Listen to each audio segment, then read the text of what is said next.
கல்லாகி நோய் தீர்க்கும் மகத்தான நாமம், கண்ணாகி வழி காட்டும் ஜோதியான நாமம் ஐயா உண்டு உண்டு என்னும். பட்டுதோட பார்த்தாங்க. ஆனா என்ன ஐயா வழியே திருமணம் செய்து கொடுக்கணும் எவ்வளவோ முயற்சி பண்ணாங்க. ஐயா என் கனவுல சுப்பிரமணியர் காக்காடு பக்கம் இருக்கு, அவங்க அம்மன் வழிதான். ஆனா ஐயா ஒன்னே அங்க நவமணி, எங்க அப்பா பேர் நவமணி நாராயணன். எங்களால பார்க்கலாம் உனக்கு அந்த சுப்பிரமணியத்து மாப்பதான் முடியும், நான் உனக்கு வாரேன் அப்படின்னு ஐயா கனவு என் கனவுலே சொல்லிட்டாரு. பிறகு திருமணம் ஆகி இவ்வளவு வருஷம் 80ல 10ஆம் மாசம் எங்க கல்யாணம்.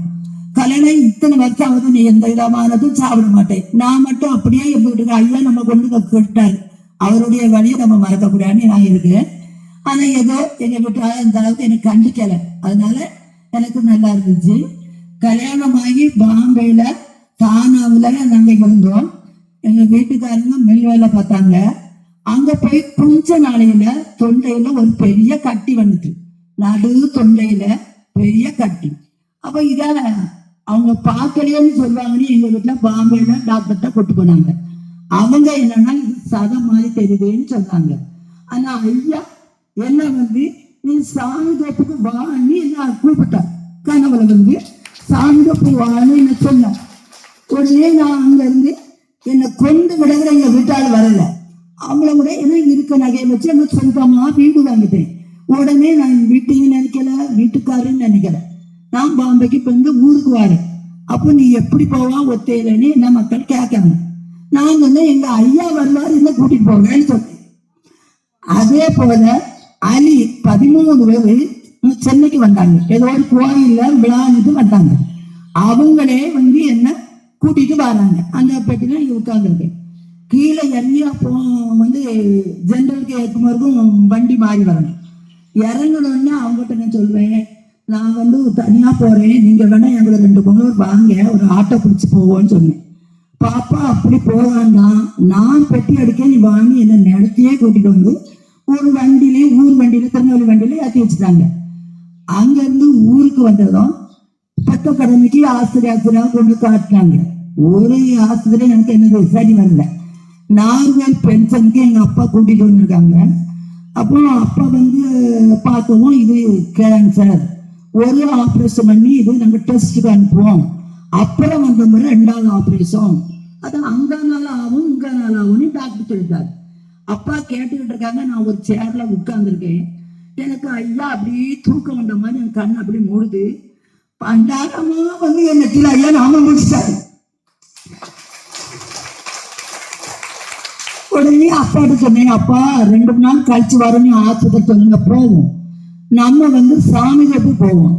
நான் உயிரோட இருந்தால் இன்னும் நீங்க ஊருக்கு கூட்டணும், நான் இறந்த பண்ண அந்த மண்ணில தான் என்ன போடணும் அப்படின்னு அப்பாட்ட பிடிவாதமா சொல்லி, அப்பாவுமே ஒரு சாமியாடி தான், ஐயா தான். அதனால சாமி தோப்புல 15 நாள் தான் இருந்தேன். அந்த திருநாமம் போடுற இடத்துல தான் அடுப்பு இருக்கும். அப்ப இவ்வளவு தர்மங்கள் கிடையாது. அங்க சமைச்சு ஒரு நேரம் சாப்பிடுவோம்.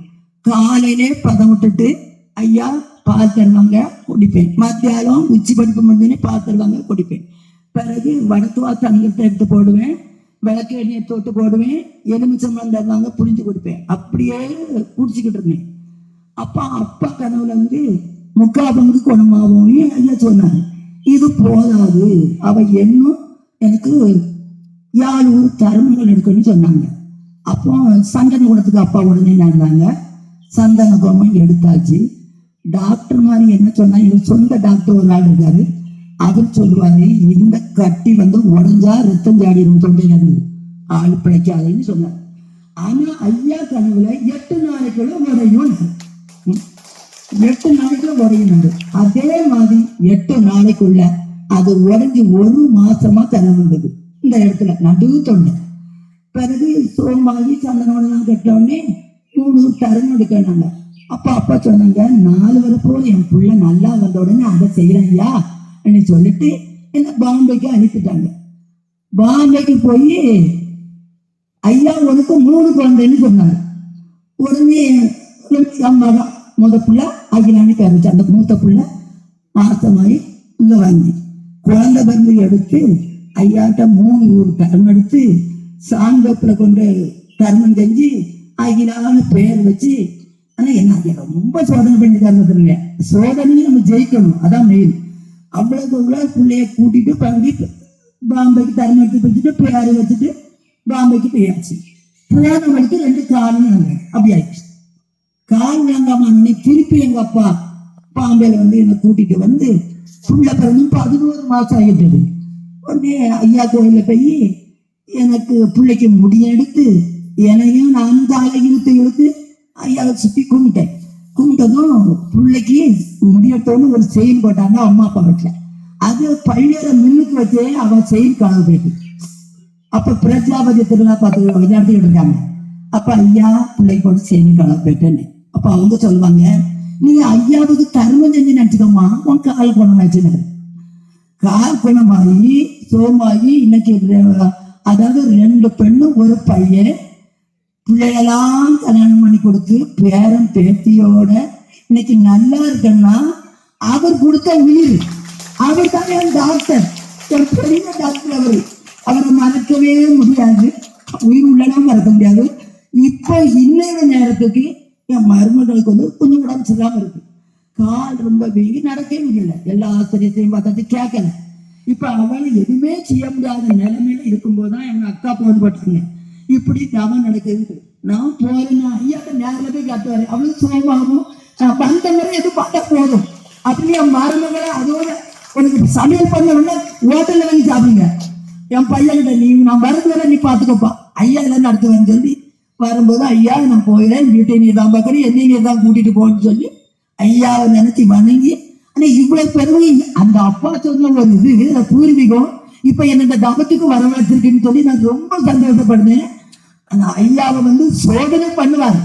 சோதனையில நீர் தான், நான் விட மாட்டேன், என்ன நீர் பாரும், எனக்கு உங்களை யாரும் கிடையாது அப்படின்னு இருந்தால் வெற்றி கிடைக்கும். என்னோட வாழ்க்கையில நடந்திருக்கு. நான் பொட்டை விட்டு மாமிசம் எதுவுமே சாப்பிட மாட்டேன் ஐயா, யாருன்னா நான் சாப்பிட மாட்டேன். பிள்ளைங்க இருக்காங்க, ஆனா எந்த மாமிசம் சாப்பிட மாட்டேன், பொட்டு வைக்க மாட்டேன். ஐயா கொடுத்த வீடு பாட்டு படிச்சா கொஞ்சம் தொண்டே பிடிக்கும். ஆனா கேன்சர் எங்க ஐயா போச்சு? அவரை மீது டாக்டர் யாரும் இருக்காங்களா? கிடையாது. அதை நம்புங்க. ஆனா அவர் சந்தேகத்தோட பார்த்தா அவர் நம்ம சந்தோஷம் பண்ணிடுவாரு. நீர் தான் அப்படின்னு ஒரு பிடிவாத்தோட ஐயாவை கும்பிடுங்க, வெற்றி கிடைக்கணும்னு சொல்லி நான் என் முறைய முடிச்சுக்கிடுவேன். எனக்கு எந்த மேடையில போனாலும் ஐயா வீரநூறு கோயிலுக்கு திருவிழா போனேன், அங்கேயும் சொன்னேன். நான் எங்க போனாலும் சரி ஐயாவுடைய ஒரு சிறப்பு நான் சொல்லாம வரவே மாட்டேன்.